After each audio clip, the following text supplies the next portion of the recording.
Wishing you all a beautiful start to spring and a warm welcome to Nehmet Mia. Today I'll show you how we can make this cute little fabric bag ourselves. It can surprisingly hold a lot. I've got stuff in it right now for the day. Of course, and shows a beautiful spring colored fabric. Fabric scraps are perfect for this. You can use different types of fabric, adjust the size, and also consider how, if you want to work on this fabric edge, I folded and sewed it twice before I started with the project. You can also do the entire project with a serger if you feel like it. It doesn't involve many steps and is therefore done in no time. What you need, I'll show you in the next step. To sew our little bag, we don't need much. Obviously, something to cut the fabric with, scissors or a rotary cutter are great for that. Possibly a pen to mark, which I can link to you as well. This pen can disappear with the iron. It's very handy. Of course, you can also mark it with fabric clips or with pins. Subtitles by the Amara.org Then community. we'll need some thread, depending on how you want to finish your edge thread that you will make visible what you don't mind being seen later on a small spot. I've opted for this blue here, and of course something to measure with. And now we come to the size of my piece of fabric. I have here, my fabric is folded, very important, so it's double. Here is the fold edge, and the size here is 43 centimeters by 2, making it about 86 centimeters in total. And in width, it's about 32 centimeters for me.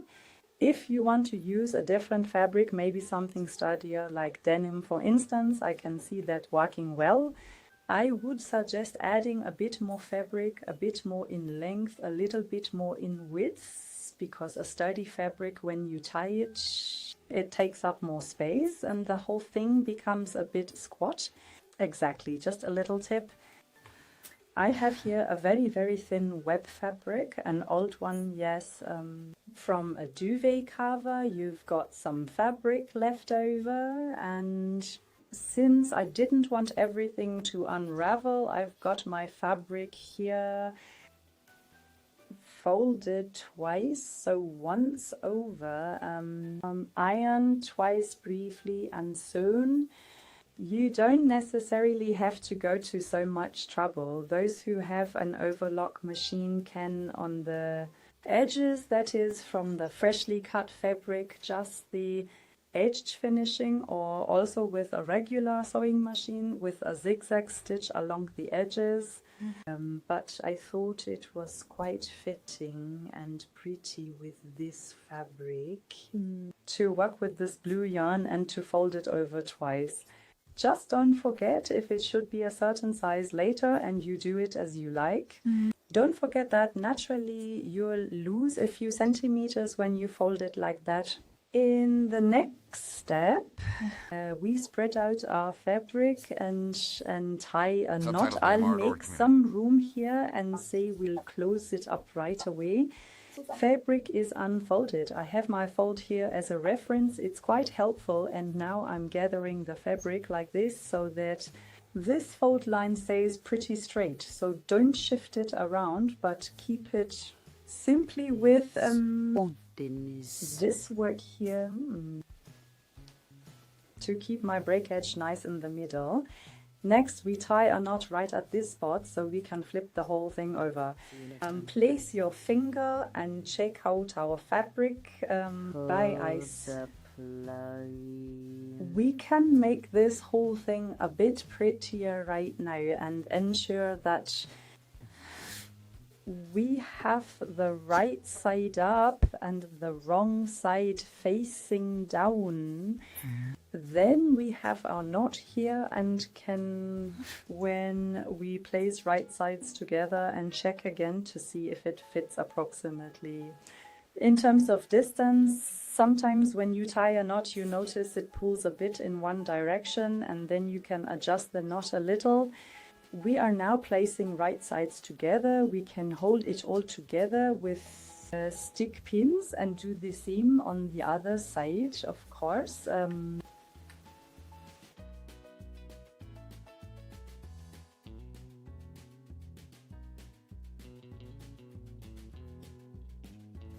I've pinned the brackets, and now here we have our openings through which we can do things in our bag. I wouldn't give you a complete, specify a fixed number of centimeters for how you want to stitch along here. I can measure roughly what it looks like for me. So we have about here 7.09 inches. I would now sew from here to the end of the brackets, also securing at the beginning and end. Of course, I stay within my seam allowance here, so nothing scram. And here I have a good opening for my hand.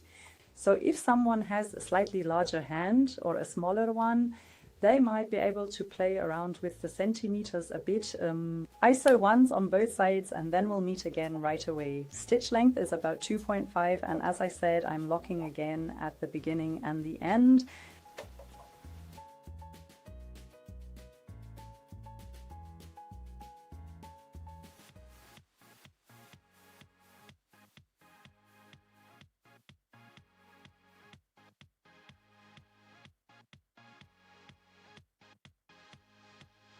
Once we've sewn the sides, we'll turn our little bag inside out and align the seams.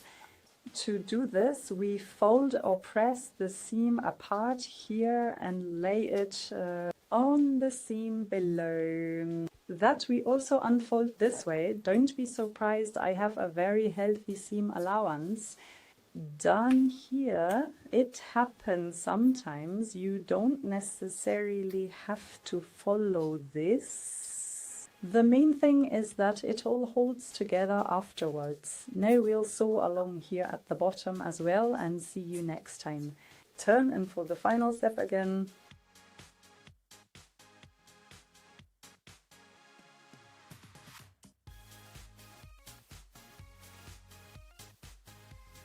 The whole thing can now be flipped, and depending on the type of fabric you have, how sturdy it is, you might want to use a semi-sharp object like this. With this delicious nibble stick, work on the corners briefly, adjust the knot, fine-tune it, whatever you may call it, make it tighter or loosen it a bit, making the final product look even more professional, especially the bottom edge, but also the side edges if necessary, and here in the middle once. Iron it. I wish you a lot of fun trying this out. Feel free to write questions or suggestions. Comments, then I can better cater to your wishes in the future, and I would of course be happy to hear which materials you worked with, whether you have tried different sizes as well. It is very customizable.